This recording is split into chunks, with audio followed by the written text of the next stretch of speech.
கர்த்தருக்கு ஸ்தோத்திரம். இஸ்ரேல் ஜனங்கள் தேவனுடைய வாக்குத்தத்தத்தின் ஜனங்கள். இஸ்ரேலை பாய்க்கிற அனைவரும் வெட்கி பின்னிட்டு திரும்ப கடவர்கள் என்றாரு. பாரமான கல்லாக்குவேன், அந்த கல்லின் மேல் மோதுகிறவன் நொறுங்கி போவான், யாரும் ஜெயிக்க முடியாது. இஸ்ரேல் ஜனங்கள் இயேசு கிறிஸ்துவை மேசியாவாக ஏற்றுக்கொள்ளாத பொழுதிலும் தேவனாய கர்த்தர் இஸ்ரேல் ஜனங்கள் மீது ஒரு அலாதி அன்புள்ளவர். அவர் அவருடைய நடுவில் இருக்கிறார். வல்லமை உள்ள தேவன் அவர்களை ரட்சிக்கிறார். சந்தோஷமாய் அவர்கள் பேரில் மகிழ்ந்து அன்பு நிமித்தம் அமர்ந்து இருக்கிறார்.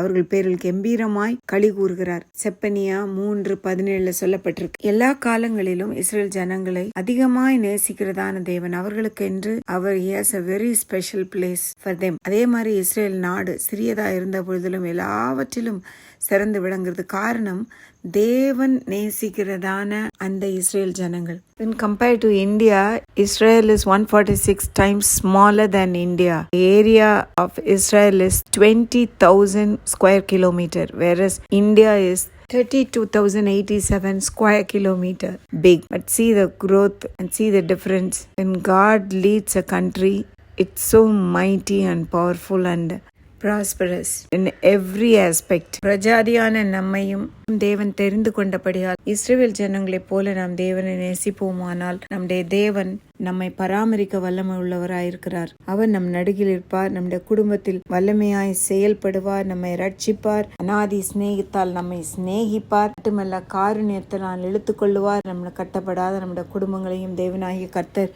கட்டு வைப்பார். இது உண்மை அன்பானவர்களே. எரேமியா 31:3 சொல்றாரு, பூர்வ காலம் முதல் அவர் அவர்களுக்கு தரிசனையானார். அநாதி சிநேகத்தால் அவர்களை சிநேகித்தார். காருண்யத்தினால் அவர்களை இழுத்துக் கொள்ளுகிறேன். ஏசாயா 43:4 இஸ்ரேல் ஜனங்கள் கர்த்தருடைய பார்வையில் மிகவும் அருமையானபடியால் அவர்கள் கனம் பெற்றார்கள்.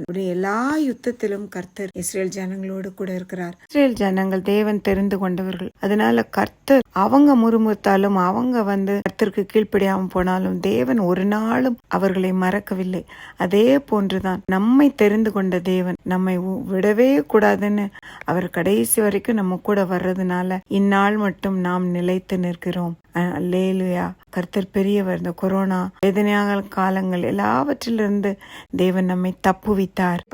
7:3 இஸ்ரேல் ஜனங்களுக்குள் இருக்கிறதான தேவனுடைய ஊழியக்காரர்கள் நெற்றியை முத்திரை போட்டு தீரும் அளவும் அவன் சேதப்படுத்தாமல் இருக்கும்படி தேவதூதன் வேண்டிக் கொண்டான். அதன்படி முத்திரை போடப்பட்டவர்கள் ஒவ்வொரு கோத்திரத்திற்கும் 12,000 1,44,000 பேர் முத்திரை போடப்பட்டார்கள். அன்பானவர்களே, எல்லாருக்கும் முத்திரை போட முடியாது. அந்த ஊழியக்காரர்கள் தேவனுடைய ஊழியத்தை செய்கிறவர்களுக்கு மாத்திரம். இப்பொழுதும் நம்மை ஆசாரியர் ஆக்கி விட்டுருக்கிறாரு.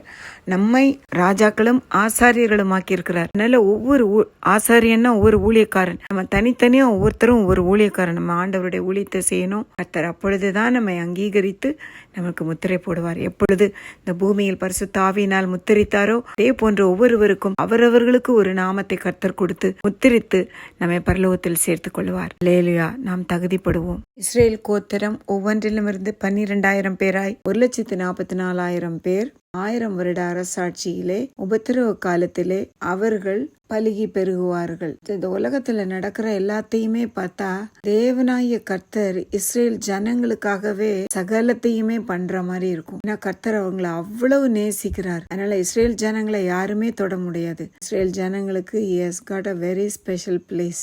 மட்டுமல்ல, நியாயப்பிரமாணத்தை மீறினால் அவர்களுக்கு தண்டனை உண்டு. எப்படி தான் கோத்திரத்தையும் ஆராதனையின் நிமித்தம் தள்ளினாரோ, எப்படி ரூபன் விபச்சாரத்தினால் அவன் தன்னுடைய மேன்மையை இழந்து போனானோ, அப்படி இல்லாமல் நாமும் மாம்சத்திற்கு இடம் கொடாமல் விபச்சாரம் வேசித்தனத்திற்கு விலகி இருக்க வேண்டும். தேவன் அதிகமாய் அன்பு கூறுகிறவரிடத்தில் அதிகமாக கணக்கு கேட்பார். மறந்து விடாதீர்கள். தேவன் தாமே நமக்கு உதவி செய்வாராக. வெளிப்படுத்தல் 7:3 படி தேவனுடைய ஊழியத்தை செய்து அவருடைய முத்திரையை நாம் பெற்றுக்கொள்ளுவோம்.